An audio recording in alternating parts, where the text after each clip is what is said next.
Why leave the experiences that your customers are going to have with your brand to chance? Why not design them? The whole objective here is to transition from the mindset of customers into engaged audience members. Great experiences aren't a luxury. They're actually a strategic differentiation. Before we hit the red button, we were talking about a large part of your experience is in the narrative experience design, being a strong place for us to start. I just finished this week, episode 11 of the League of Extraordinary Storytellers, and my guest was Joseph Pine. And everybody knows Joe Pine's a pioneer in the space of the experience world, having co-authored The Experience Economy with James Gilmore, releasing that back in the late 90s. So what is really amazing about that is it was so inspirational for me to read coming out of my Disney experience and launching into the designer's creative studio, because it helped me to see that the world, the global economy is very different than what I had assumed. Working with Disney for so long, I completely understood the world of guest centricity, experience design for the purpose of telling a branded story to guests and making an emotional connection so those guests came back over and over and over again. That I completely understood. But what I didn't realize is how much that mindset dovetails perfectly into the experience economy. And further exploration that was exciting to find out was that there's not a segment of the global economy that couldn't benefit from the mindset and design approach and guest centricity that I learned at Disney. So after some time, I developed a practice that I call narrative experience design. And this is everything that the words explain. The definition of narrative experience design is exactly fitting for the words. So it's the design and the creation of an experience. Then that experience is made from the core DNA of a particular brand. So that story related to the brand is what we use to build experiences. Now, here's the real difference. Those experiences are intended to make an emotional connection with the brand's customers, visitors, guests, whatever that demographic is that particular brand is trying to reach. Narrative experience design's intent is to form an emotional connection with that customer so that that experience the customer has with the brand is connecting. It builds a memory. It gives a dopamine release. It's exciting. It's fun. It's rewarding. It's transformational in a way. The whole objective here is to transition from the mindset of customers, a group of customers, to transition those customers into engaged audience members, because you can't really have fans with customers, but an audience who already follow you because of who you are as a brand, not necessarily what you make, what you sell, or what you do. Man, you can have a whole group of fans as a part of that group of audience members. And so that was really what I learned coming out of Disney. And the experience economy helped me position that globally for the worldwide marketplace. And then narrative experience design is my practice that's developed to address how to tell those stories in a branded way that connects emotionally. And it doesn't matter what market. It could be retail, which desperately needs this, by the way. Could be dining, could be other forms of entertainment. Really any place where people shop. Thanks for sharing that. You know what would be really cool is if you shared like two counterpoints. One that is like when there's like zero narrative experience design applied to an experience, and then one that's done really well that people could relate to. And I think the underpinnings of that is you think from the type A, like the cliche, the type A personality that's all transactional. And they think, oh, we don't care about the emotions. We just want we want to solve problems, we want to deliver services, and we want to generate revenue. And they may miss the profound influence that emotions have on reoccurring buying behavior, to put it in those Right. terms, which is a big driver for executive teams and business leadership. So if it would be really cool if you could establish those relatable like counterpoints as what happens when it's done really, when it goes wrong, what happens when it's done really, really well. It is interesting to think about the counterpoints, as you said, between the two.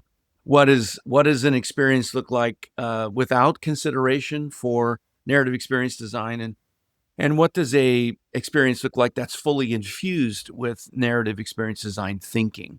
And I think all of us have daily experiences with brands that aren't infused with a specific design focus for that, right? Narrative experience design, basically the idea is once you extrapolate that brand story, the why behind what they do, the DNA, the core messaging within that DNA, that company, that can then be applied and adapted using every single touch point. So some touch points in a brand are digital, right? It's promotion, website, social media, apps, that kind of thing. And some is physical. You walk into a store, you look at a tag on a product, you hold the product, you play with the product, you go to the POS and you purchase the product, and there you talk to a frontline employee. If you have issues post purchase, you may call this particular brand's service center, and you're engaging with a call center that's most likely overseas somewhere, and you have to go through that kind of scenario. I just listed a few touch points that a particular customer might have with brand. It could be ice cream, it could be jet engines at Pratt Whitney. It doesn't really matter. It's just that's how things are established in our marketplace. We have plenty of experiences where we go from the very poor, transactional experiences every day, and we, like most of us, don't have a very high expectation as to what that experience is going to be like. In fact, I hate to say it, but most of us don't even have expectation of any kind of real guest service any longer in the majority of interactions that we have in the commercial world, which is sad. Narrative experience design basically is set up, as I described, to ask that question to that CEO, CFO, CMO, right? It's to ask a question of that C suite executive who's focused on shareholder value, bottom line thinking, and profit margin. Yeah. And my question is always, can you guarantee that every experience a customer has with your brand, we go through the range of examples of what those experiences are, can you guarantee that those are good experiences at the end of the day? And how do you know? Most C-suites can't answer that question because they don't have a fingerprint of, a finger on the pulse at that aggregate level. And some of them may answer and have answered me and said it's impossible to know. And my follow-up question is, wouldn't you like to be more sure that the majority of the experiences that customers have with your brand are positive?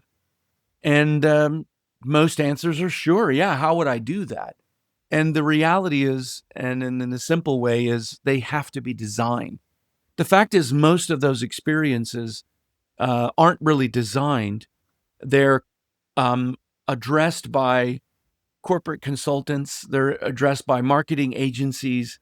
They're hired out. And rarely is there anyone at an enterprise level within that company that is looking at that sort of key messaging, if you will.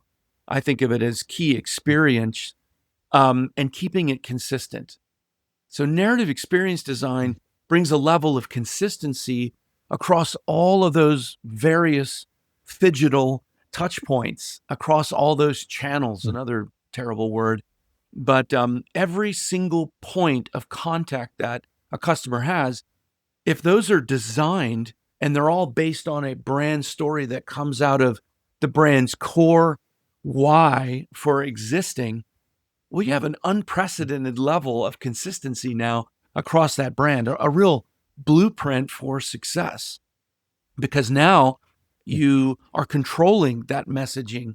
You have a filter to by which you design every new message, new experience within each one of those touch points as you grow. No longer is it, you know, um, this one's really cooking well and this one's lost, and this website's really old and the call center doesn't have the newest training, and your frontline employees, training manual hasn't been updated since the 80s. And now you have a consistency across the board, that many companies don't really have. Mm. Thanks for sharing that, Sure. I Dan. think Yeah, I like the anecdote about updating a employee manual that hasn't been touched since the 80s. That's Yeah, and I think a lot of companies kind of have given up on their employees in a sense. It's too difficult. It's too challenging.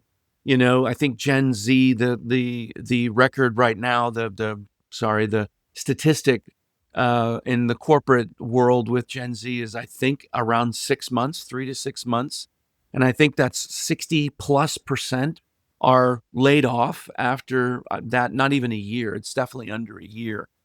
So I think you look at that and it tells me two things. One, Gen Z is looking for something very specific that they haven't been able to find in the working world. And two, corporations have not adopted and changed and revised their thinking, and that's not fitting the bill either. And the reality is you got to work. So money doesn't fall from the sky, and very few of us are born with trust funds. So work is a reality, but work doesn't have to be drudgery. It could be vision setting. It could be a part of something bigger than yourself. It could be fun.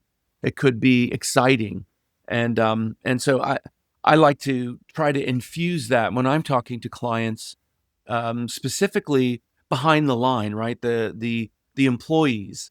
You could do all this work, guest facing, customer facing, B2B facing, stakeholder facing. But if you don't positively impact your employees and your leaders, it's not going to work. Human to human contact is the most powerful exchange on the planet.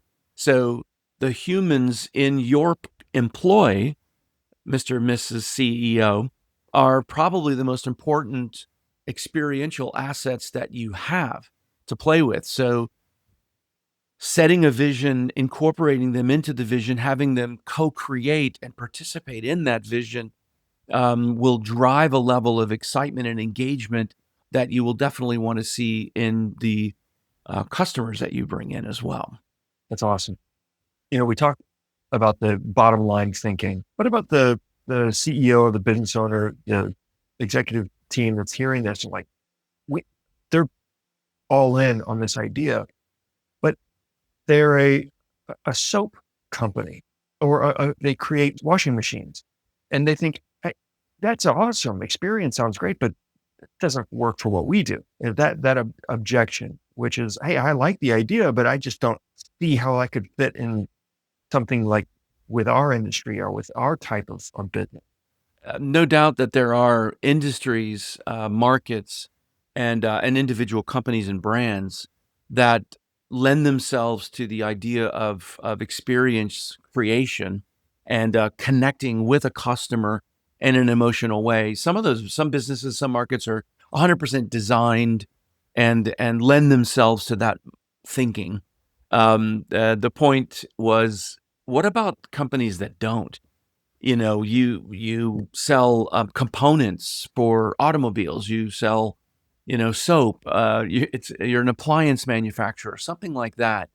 And you're right. Some of those don't immediately conjure the idea of an experience. I think what if I had was sitting with one of those um, senior leaders and my studio over a cup of coffee, and we were having this conversation. What I would guide them to is the fact that the largest demographic in our country right now, in the US and Canada, that has buying power is Gen Z and some of the younger millennials, but mostly Gen Z. And a key attribute of Generation Z is the fact that they would much rather pay for an experience than a product or a service. And that was pretty well known with the millennials as well, millennial generation. But it's even more so with Generation Z. And so that tells you something. That tells you that they're looking for something authentic. They're looking for something in person. They're looking for some differentiation. If you've got to buy tires and you're on a road where there's 4 tire shops, those tire shops all buy the same kind of tires from manufacturers, and those manufacturers sell them to the distributors, or the retailers for a certain amount. So they can only discount those tires so much. There's only a few levers that they can pull that will make them stand out from the other tire sales. So thinking of it in terms of telling a story that is authentic about your tire store, your soap store, your auto parts store, what appliance manufacturing, go back and look at that brand, how it started, what's important to you.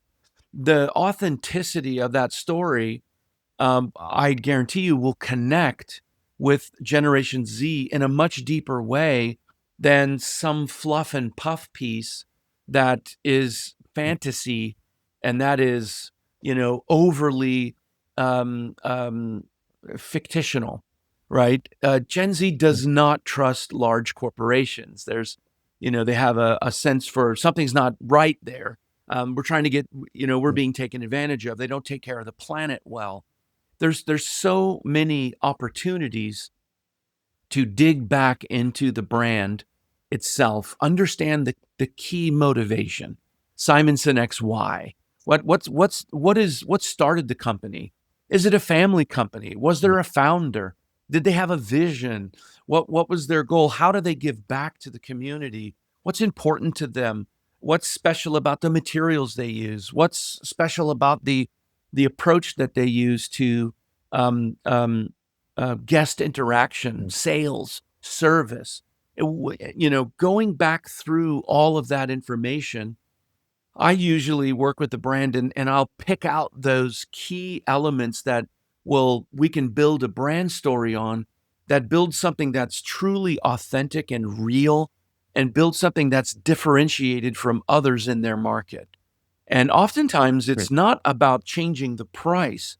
It's about telling the right story, not a fictional story, but extracting elements from a story that may in fact already exist, whether from its founding or whether from the group that's leading it now.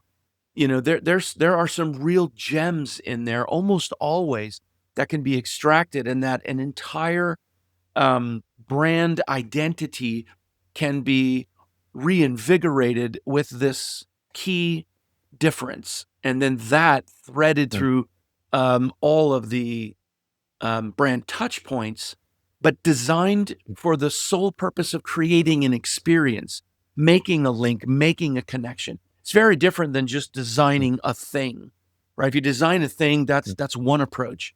Designing something that will engage an individual in an emotional way, that will build a memory, that will, even if it's like, wow, that was really clever, or boy, that was so simple, it removed all the friction, or I never knew that about that brand. That's really cool. I'm going to tell my friends about that. That's when you've made the transition from customer transaction to audience engagement. It's a mindset shift, and that starts all the way back at the DNA of the brand itself. I appreciate you bringing some dimension to this, talking about the different touch points throughout a customer experience and the importance of company culture and the way it treats its employees behind the line and how that translates through, and the DNA of a brand, the key elements that will differentiate and tell an authentic and compelling story that will enable the threads to weave throughout a intentionally designed experience for the sole intent of engaging an audience and making that emotional connection.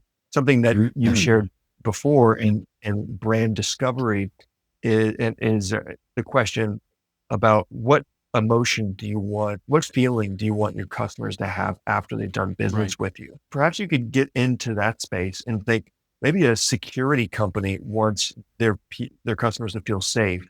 Maybe a food company wants their customers to feel satisfied. I'm wondering how you think about the palette of emotions that and walk through the thought exercise for choosing a resonant emotion for your target audience. So it's not, a security company choosing, I want a lot of excitement and thrills, it's something that would be totally We off really want to key. scare our clients. Yeah, yeah, exactly. Well, I think what's interesting is as you said, is to dig a little bit deeper. And we've been talking a lot about experiences and narrative experience design. Really, an experience is sort of the output. There's a lot of inputs, right? It's the brand itself, it's deep knowledge of the customer base, the audience members, and it's business goals. What does the business want to achieve? And the brand narrative that we develop encapsulates those three things so that it in itself becomes the delivery vehicle, if you will, the mechanism, the process that delivers on those things, that expands the brand, that um, penetrates the brand deeper into a particular demographic or grows the equity of a brand. It grows the audience and it achieves business objectives, whether that's earning more money or expanding into other markets. You get the idea. The story, the brand narrative itself, if it doesn't encapsulate those things, then the experience that you create at the end coming out, it won't hit the right people. It won't be designed for the right audience. It won't contain rather the appropriate elements out of the brand that would be that the it won't contain the appropriate elements out of the brand that will cause that experience to be designed to hit the right audience, right? To attract the right audience. And it won't have any perspective from the business as to what it should do, as opposed to it's not just telling great stories. So people go, oh, wow, that's awesome story. We're not, it wouldn't be making a movie or streaming or a comic book or something. It's about growing the business. So it has to include business objectives. The experience itself is a very deep category of discussion, right? I launched a series called The Anatomy of an Experience. And in that, I really talked quite a lot about the individual human qualities that we as humans bring to an experience. We've got a lot of bias, what's happened to us before. We've got a lot of expectation of coming into an experience, what we expect. And we have five senses. Some say six, right? Where we kind of sense something. When designing an experience, all of those elements have to be taken into consideration. The vehicle by which, or the medium is probably a better description, by which the experience is made, whether it's in an immersive physical space, brick and mortar space, whether it's in a digital space, something as immersive as VR, or something that is as two-dimensional as a website, a graphic, social media ad, something like that.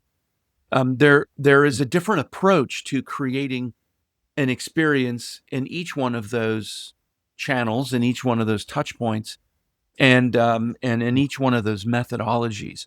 Um, for example, we know that human beings use, or I should say, human beings remember scent and sound quite a lot when they are keying back into memories, right?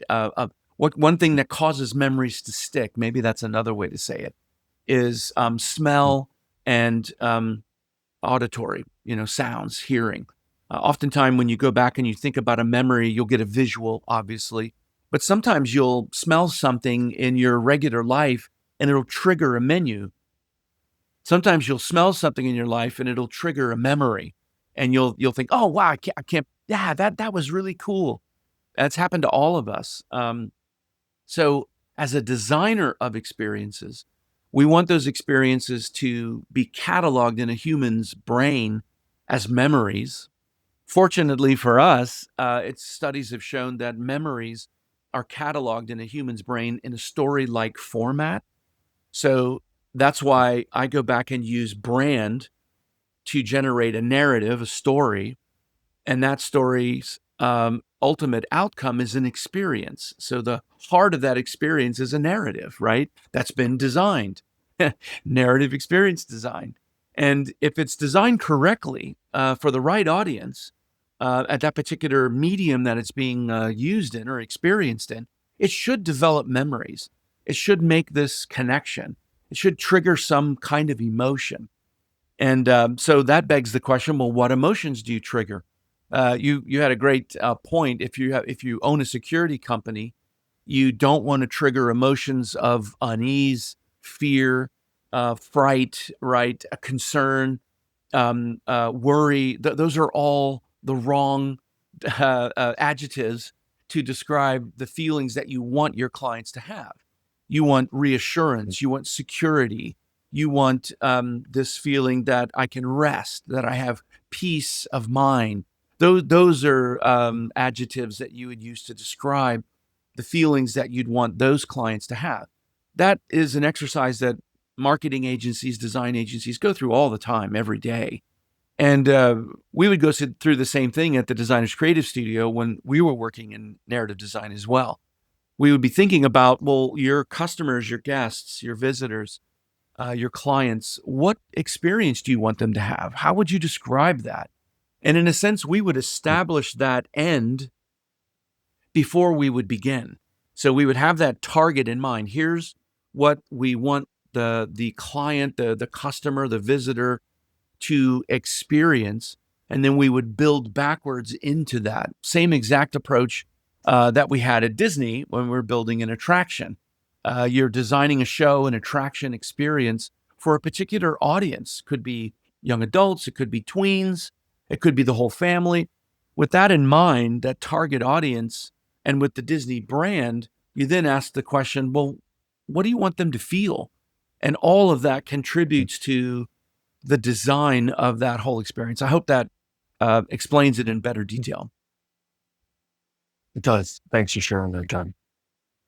So what do you think people get wrong more often than not, or they don't fully grasp? If someone's moving in this direction of saying, yeah, I want to optimize my customer experience. I recognize the importance of building a company culture that places an importance on employees, and they start moving in this direction.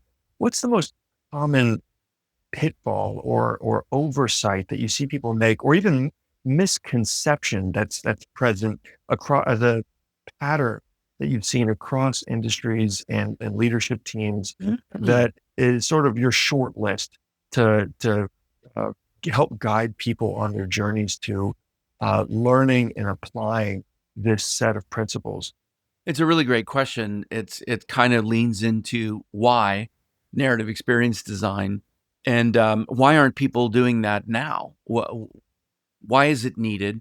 And how are companies, CEOs, C-suites, how are they getting it wrong today? And on my short list, one of the first things would be sort of similar how I feel about master planning when a architectural firm or somebody's hired to do a master plan. And a company, a brand that produces a product or service is literally a collection of a whole bunch of different things. And that thing might be physical stores. It might be product that's designed and manufactured, packaged, whatever.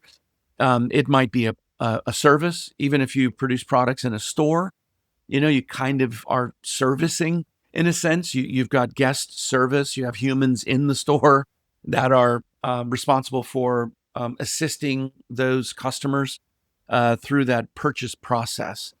There's finance, there's warehouses, there's manufacturing plants, there's, you could just, it goes on forever, right? And it just depends on the different companies that you have.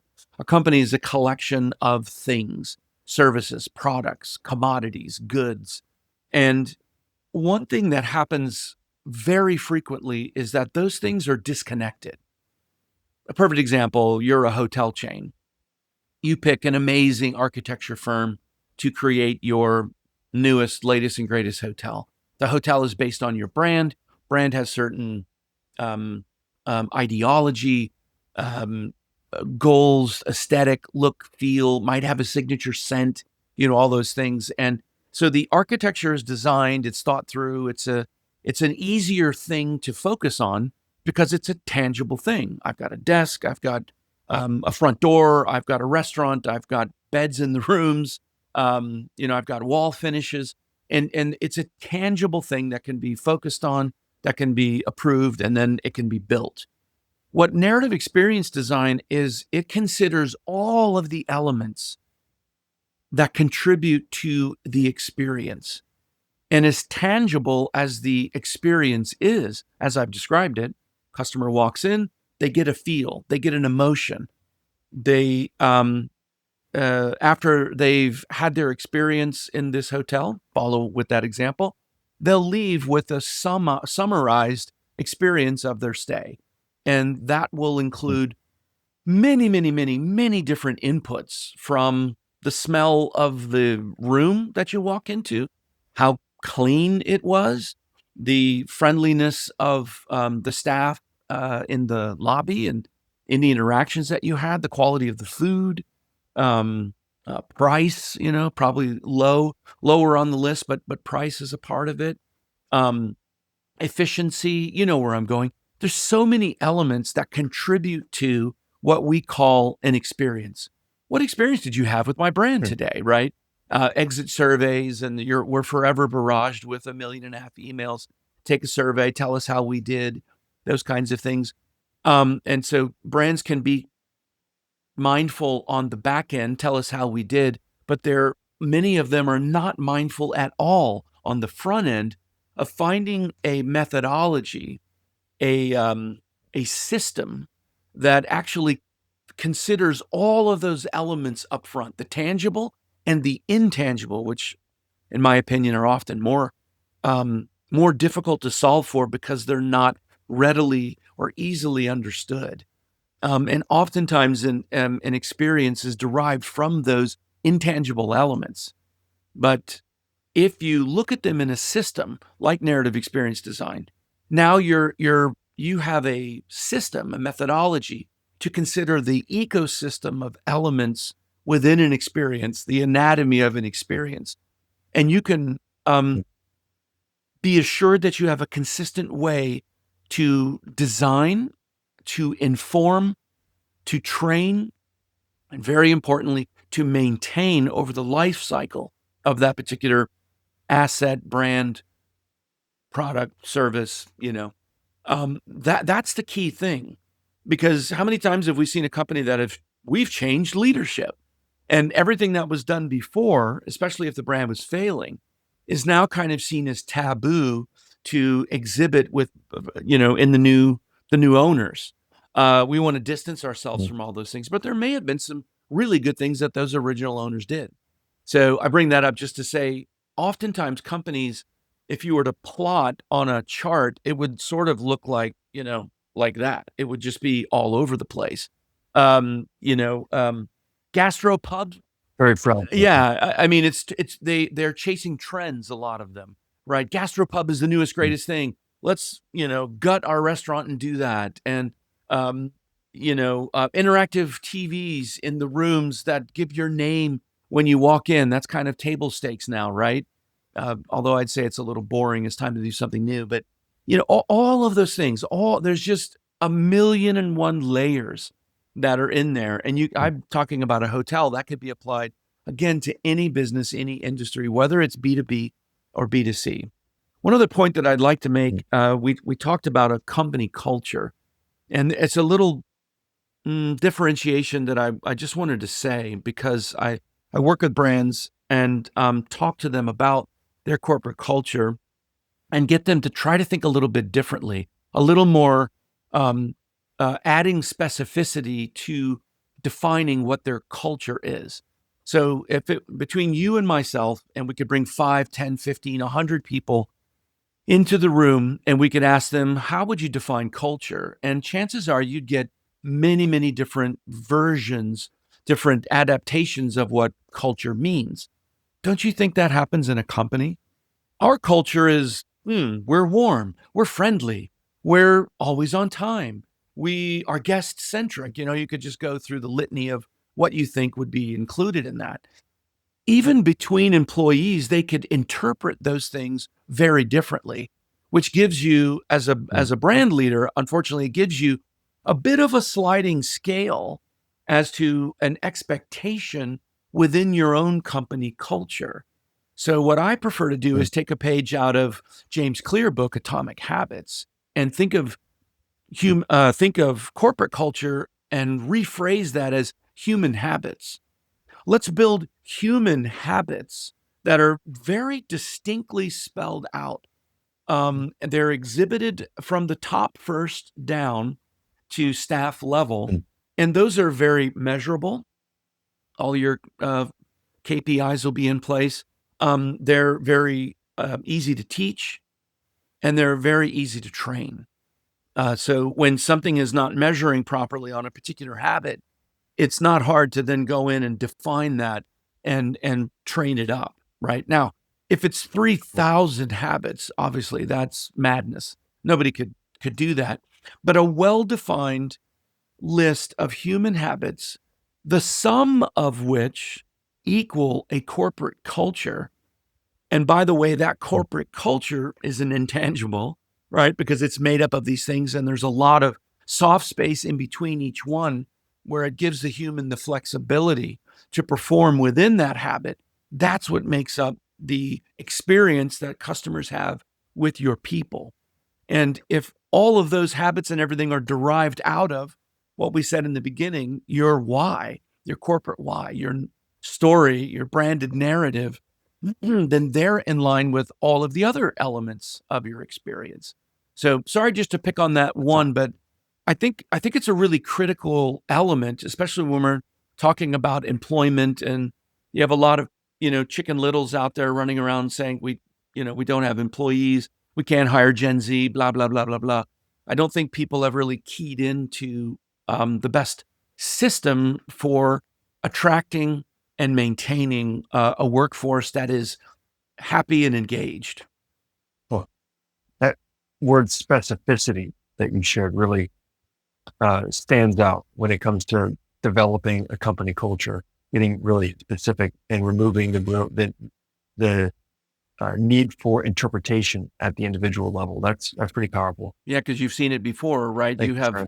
an employee that goes through a performance review whenever that happens at the end of the year, biannually, quarterly, whatever, and that manager is running off the list of, maybe they produce goals, for the year. Maybe it's just corporate culture, and that employee would be much better served in that review if there were specific habits to be exhibited, because then they could work on those habits. They would feel as confident too, as opposed to a more a less accurate description of what the corporate culture is. Let's put it that way. I think that was reinforced in Good me point. from Disney, because they were very specific about what was intended to be delivered. What was good guest service? What was a Disney experience? And it was defined fairly well with that. Imagineering, nah, not so much, but Disney in general was definitely that way. Thanks for sharing, Dad. I know we're reaching the point of needing to land the plane. I'm curious, what did we not tap into in this conversation that you feel we should before we break off the line today?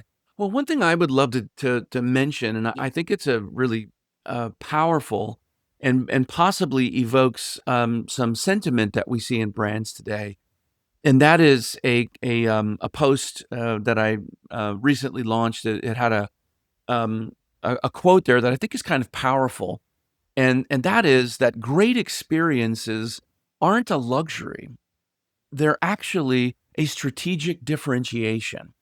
And I think why that's important is that that tire company, that auto parts, the washing machine manufacturer. I'm not picking on these industries.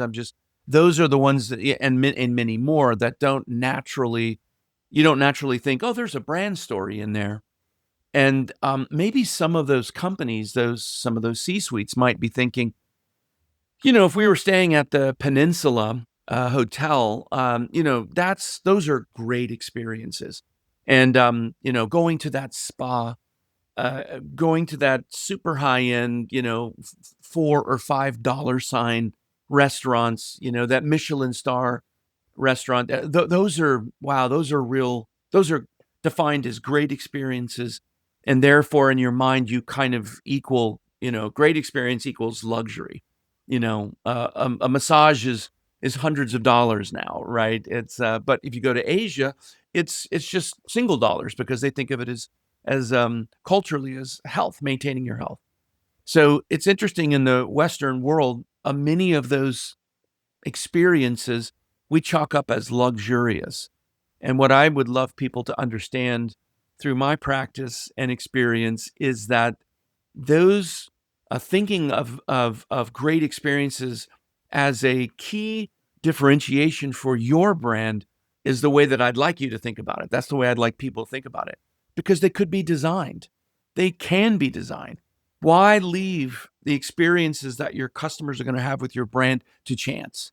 Why not design them, right? If you're in the soap manufacturing business or the auto parts manufacturing business, you won't leave any element of that fabrication to chance.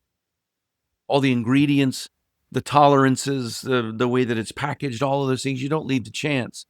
So you should sink the same amount of energy into making an emotional connection with the customers that actually purchase the product. Because the key differentiation is, what if you made that connection and those customers believed in your brand and what you do so at such a heart level that they returned over and over and over again?